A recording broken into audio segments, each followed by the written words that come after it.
நண்பர்கள் அனைவருக்கும் வணக்கம். நம்ம சேனலில் அனைவரும் பயன்பெறும் வகையில் பல பயனுள்ள தகவல் எப்படி பண்ணிருக்கும். இந்த பிடிவில் கூடுதல் பென்ஷன் 8% பென்ஷனர்களுக்கு 2143 ரூபாய் கணக்கீடு சார்ந்து 4 முக்கிய தகவல். என்ன வகையான தகவல்கள் வெளியிடப்பட்டுள்ளது? குறிப்பாக கூடுதல் ஓய்வூதியம், அதிக பென்ஷன் எந்தெந்த பென்ஷன்தாரர்களுக்கு 8% வரை பென்ஷனர்கள் கூடுதல் ஓய்வூதியத்தை பெற முடியும், இதற்கான வழிமுறைகள் என்ன? அது மட்டுமல்லாமல் 2143 ரூபாய் பென்ஷன் எவ்வாறு கணக்கீடு செய்யப்படுகிறது? முன்பு வழங்கப்பட்ட பென்ஷனில் கூடுதல் பென்ஷனாக இந்த 2143 ரூபாய் கணக்கீடு செய்யப்படுகிறதா? இதற்கான வழிமுறைகள் என்ன? இதற்கான ஃபார்முலாக்கள் எதுவும் உள்ளதா என்பது பற்றிய முழு விவரங்களும் பார்க்கலாம். இந்த சலுகைகளை பெற ஓய்வூதியதாரர்கள் இதன் வழிமுறைகளை வழிகாட்டு நெறிமுறைகளை பின்பற்ற வேண்டுமா, எதுவும் நிபந்தனைகள் உள்ளதா என்பது பற்றிய கூடுதல் தகவல்களையும் தெரிந்து கொள்வோம். வீடியோக்குள்ள போகிற முடியும் நம்ம சேனலை சப்ஸ்கிரைப் பண்ணுவாங்க, சப்ஸ்கிரைப் பண்ணுங்க, பக்கத்தில் இருக்க பெல் பட்டனையும் ப்ரெஸ் பண்ணுங்க. அப்போ தான் நம்ம அடுத்த கூடிய எப்படியும் டேரெக்டாக கிடைக்கும்.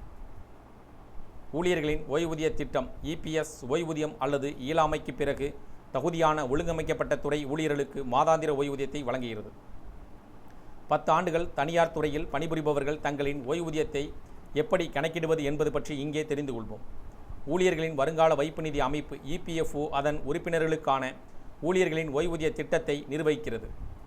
இந்த திட்டத்தின் கீழ் இபிஎஃப்ஓ உறுப்பினர்கள் தங்கள் சேவை காலம் மற்றும் சம்பளத்தின் அடிப்படையில் ஒரு குறிப்பிட்ட காலத்திற்கு பிறகு மாதாந்திர ஓய்வூதியத்தை பெறுகிறார்கள். முந்தைய குடும்ப ஓய்வூதிய திட்டத்தில் உறுப்பினர்கள் இறந்த பிறகுதான் குடும்பத்திற்கு ஓய்வூதியம் கிடைத்தது. இபிஎஸ் ஓய்வூதியத்தை பெற இபிஎஃப்ஓ உறுப்பினர்கள் சில நிபந்தனைகளை பூர்த்தி செய்திருக்க வேண்டியதும் கட்டாயம். அதன் அடிப்படையில் குறைந்தபட்சம் 10 வருட சேவை, 58 வயதை எட்டி இருத்தல், பதிவு செய்யப்பட்ட இபிஎஃப்ஓ உறுப்பினராக இருத்தல் மற்றும் அவர்களின் வேலை முழுவதும் இபிஎஸ் திட்டத்தில் தொடர்ந்து பங்களிப்பு செய்தல் ஆகியவை இதில் அடங்கும். இபிஎஃப் உறுப்பினர்கள் தங்கள் சேவையின் போது ஊழியரின் வருங்கால வைப்பு நிதிக்கு தங்கள் அடிப்படை சம்பளத்தில் 12% பங்களிப்பார்கள். இது அவர்களின் முதலாளியின் சமமான பங்களிப்போடு பொருந்துகிறது. நிறுவனத்தின் பங்களிப்பு 2 பகுதிகளாக பிரிக்கப்பட்டுள்ளது. 8.33% இபிஎஸ் மற்றும் 3.67% இபிஎஃப்பில் டெபாசிட் செய்யப்படுகிறது. இபிஎஸ் ஓய்வூதிய கணக்கீட்டிற்கான சூத்திரம்: மாதாந்திர ஓய்வூதியம் ஓய்வூதியம் பெறக்கூடிய சம்பளம் ஓய்வூதிய சேவை / 70.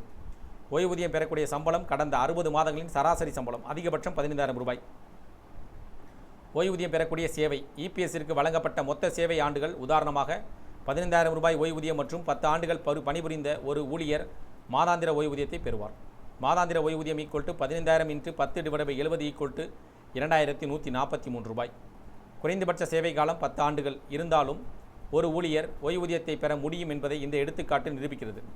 இருப்பினும் நீண்ட சேவை காலம் அதிக மாதாந்திர ஓய்வூதிய தொகையை விளைவிக்கிறது.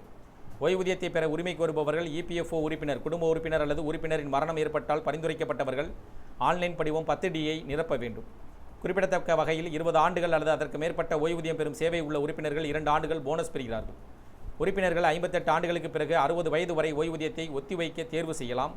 இந்த ஒத்திவைப்பு 59 வயதில் 4% மற்றும் 60 வயதில் 8% அதிகரிக்கும். 58 ஆண்டுகளுக்கு பிறகு 60 வயது வரை ஓய்வூதிய நிதிக்கு பங்களிக்க முடியும். இந்த வழக்கில் 58 ஆண்டுகளுக்கு பிறகு அவர்களின் சேவை மற்றும் சம்பளம் கூட ஓய்வூதிய கணக்கீட்டிற்கான கருதப்படுகிறது. இது அதிக ஓய்வூதிய தொகையை பெற வழிவகுக்கும். இந்த தகவல்கள் பற்றி, அறிவிப்புகள் பற்றி, சலுகைகள் பற்றி, விதிமுறைகள் பற்றி உங்களுடைய கருத்துக்கள் வேறேனும் இது சார்ந்த கூடுதல் விவரங்கள் கமெண்ட் செக்ஷனில் பிடிச்சிருந்தா லைக் பண்ணுங்கள். முடிந்தவரை இந்த வீடியோ உங்களுடைய நண்பர்கள், உறவினர்கள் அனைவருக்கும் ஷேர் பண்ணுங்கள், ஃபாலோ பண்ணுங்கள். மறக்காமல் நம்ம சேனலை சப்ஸ்கிரைப் பண்ணுங்கள், பக்கத்தில் இருக்க பெல் பட்டனையும் ப்ரெஸ் பண்ணுங்கள். அப்போ தான் நம்ம அடுத்த வீடியோவில் அப்படியும் டேரெக்டாக கிடைக்கும். தேங்க்யூ ஃபார் வாட்சிங்.